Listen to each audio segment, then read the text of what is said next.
2,000 girls aged over 10 in Kisii County have been targeted for vaccination against cervical cancer.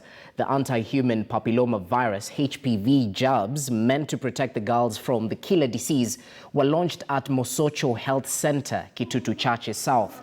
Dr. Skita Ocharo, the county executive officer in charge of environment, who represented her health counterpart Sarah Omache, called for concerted efforts to bring down mortality associated with the cervical cancer.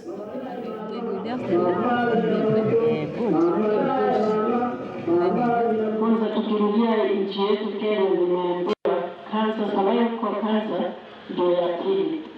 Amshira nikiwauliza hapa wale ambao mmekuja hapa, kila mmoja wenu lazima anajua mtu ambaye amefariki juu ya cancer, either cervical cancer, breast cancer or any other form of cancer. So tumeambiwa hii cervical cancer pia ina affect watoto kuanzia miaka 15 kuendelea juu mpaka hata wamama wa miaka 44. So kama kuna kitu ambacho tunaweza kufanya ambacho kinaweza kuzuia hii ugonjwa, I'm happy to be one of those that will be launching it.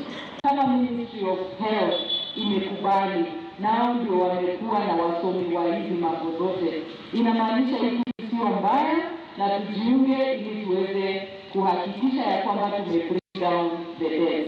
Wakati tunaambiwa 9 women die every day from this cancer, then hiyo ni threat kubwa sana kwa population ya wanawake nchini, na lazima tuamke na tujitolee ili tuweze kuhimiza watoto wetu